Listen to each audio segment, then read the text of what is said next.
Olá, professor. A gente vai apresentar o seminário sobre o livro Cidade Antiga. E a nossa parte é o livro 2, o capítulo um e 2. O nosso grupo ele é composto pelo Gabriel, por mim, Igor, pela Raíssa e pelo Ronaldo. Só dando uma introduzida geral assim, no livro, que o autor, né, tem o intuito de apresentar no livro. O Fusta de Coulanges ele estudou, ele mostrou no livro a formação e desenvolvimento da cidade e estado da antiga Grécia e Roma. Ele narrou todas as mudanças que ocorreram nessas duas civilizações a partir da sua análise das ideias religiosas. Eu vou falar um pouquinho sobre o tema e conceitos do capítulo 1, que é a religião foi o princípio constitutivo da família antiga. Os temas principais nesse capítulo é a religião doméstica e a segunda casa das famílias. Falando um pouco sobre a religião doméstica, a religião predominante dessa época era a grego-romana. Então, voltando às gerações antigas, grego-romanas, a gente vê que em cada casa daquela época possuía um altar. Este lugar, esse altar, era onde a família ela se reunia, ela fazia rituais religiosos, faziam adorações e as suas refeições ali. Era também uma forma de elas se reunirem. Em todas essas casas tinha um altar. Dentro dela se mantinha o chamado fogo sagrado, que possui um significado divino. A responsabilidade de manter esse fogo aceso era do chefe da família, no caso, ou o pai ou o marido da família. Este fogo ele não podia ser apagado e nem se deixar apagar. Ele deveria se manter aceso eternamente, como se dizia naquela tradição.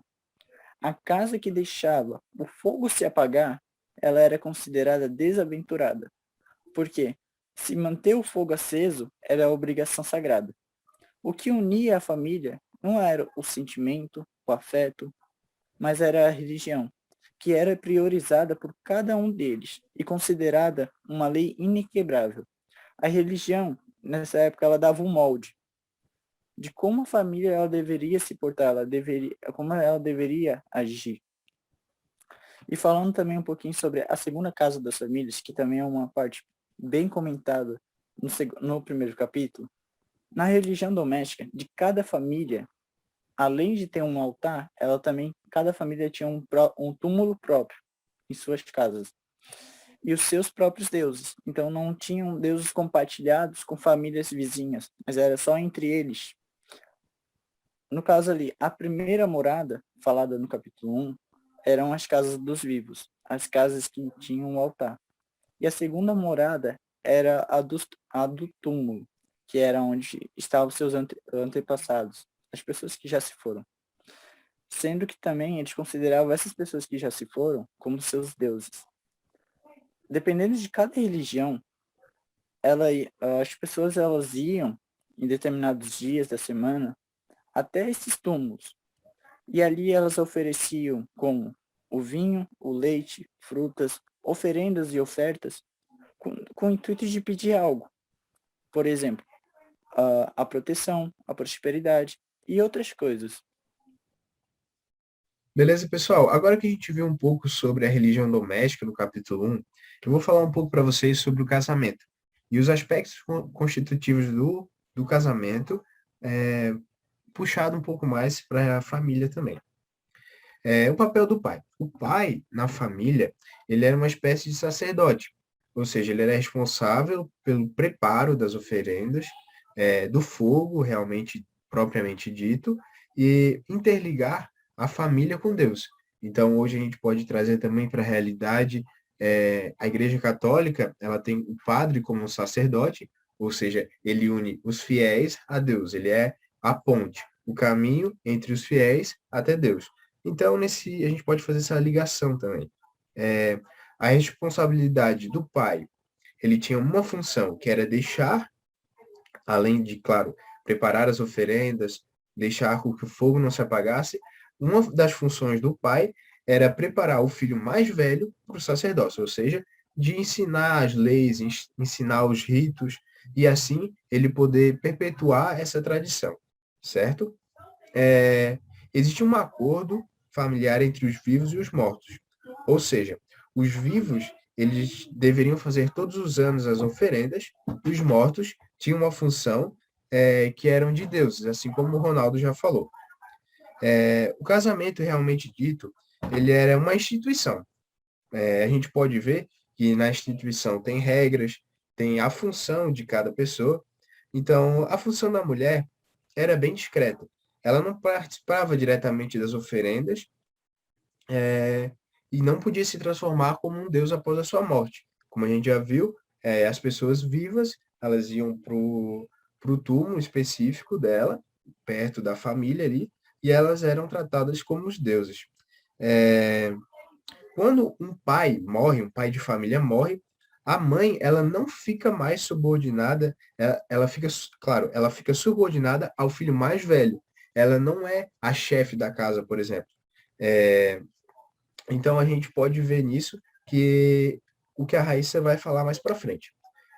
O casamento, ele era uma cerimônia que simbolizava a transferência da religião da mulher para a religião do marido.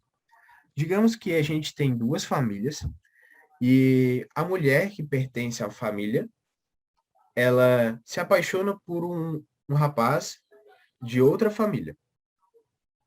Uma certa situação, o pai desse rapaz acaba morrendo e ele assume o sacerdócio.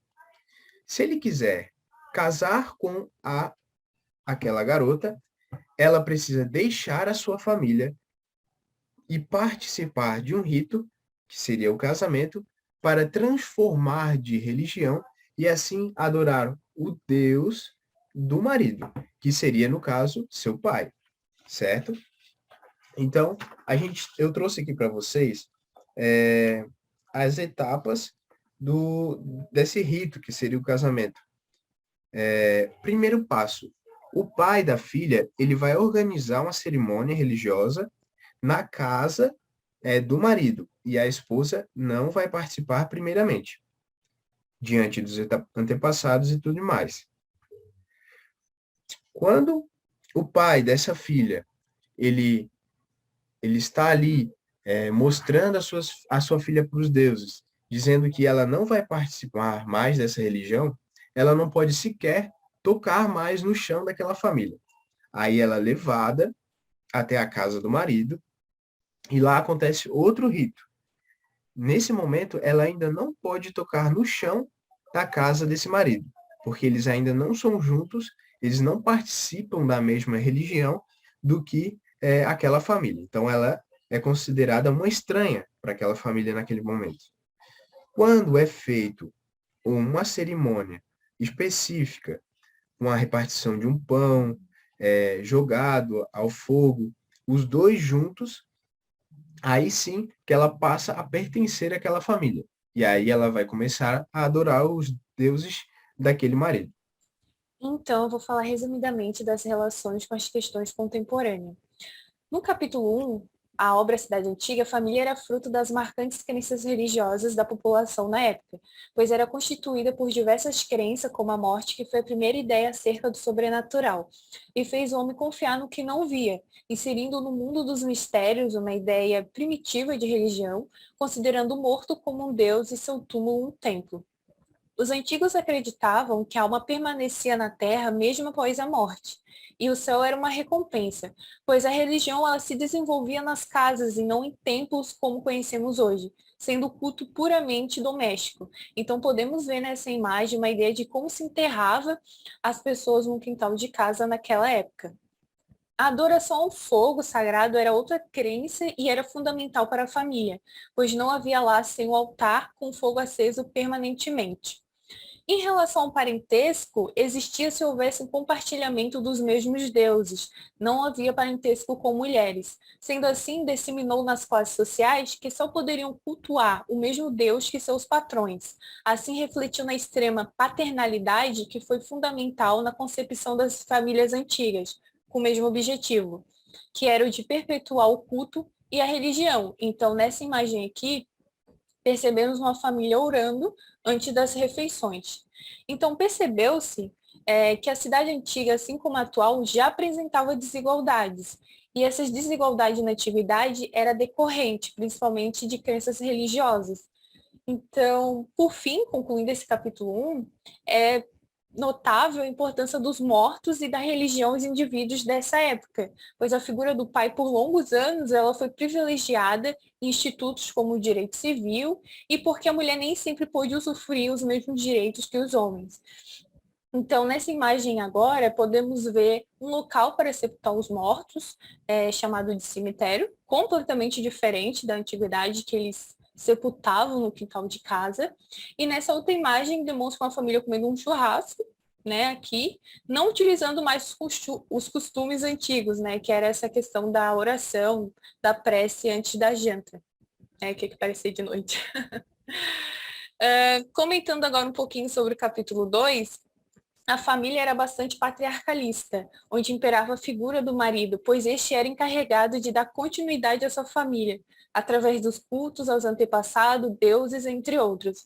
A mulher nesse regime se tornava submissa e inferiorizada, resultando na diminuição de seus direitos. Vale ressaltar que essa união sentimental que unia um casal não era apenas pelo sentimento, força física ou por laços sanguíneos, mas pelo Deus e o culto doméstico. Um fato do capítulo 2 é que quando a mulher saía de sua casa e ela deixava de seguir os seus ritos e passava a servir ao do marido, né, em todos os sentidos, servir os deuses e etc. Nessas duas imagens aqui, nós podemos ver claramente a submissão na qual a mulher foi ensinada, né, como cuidar dos seus filhos e o trabalho doméstico. Com o passar dos anos, no Brasil, houve mudanças após a Constituição de 1988, em virtude de uma sociedade patriarcal e machista. Com a evolução da sociedade, através de informações sobre seus direitos, a mulher passou a ter mais liberdade e ocupar seus espaços em várias áreas, inclusive a sua emancipação dentro do ser familiar que antes pertenciam aos homens. Então, sobre isso, a gente pode ver aqui nessa imagem a foto de uma mulher estudando para a sua independência social, digamos assim. E essa outra imagem aqui nós podemos ver, né, que retrata algumas mulheres, né, polivalentes nos dias de hoje. Então é isso, é o nosso trabalho, eu só quero agradecer e destacar que depois do Código Civil de 2002, a mulher deixou de ser submissa ao marido, diferente do Código Civil de 1916, que agora predomina o princípio da igualdade entre os casais, comprovando, né, justamente essas questões de mudanças através do século. Bom, galera, como a gente viu aí na apresentação dos nossos colegas, esse livro, ele é importante muito para entender a nossa realidade dos dias atuais, né? Porque, querendo ou não, a nossa cultura vem um pouco dessas raízes, né, que tem no livro.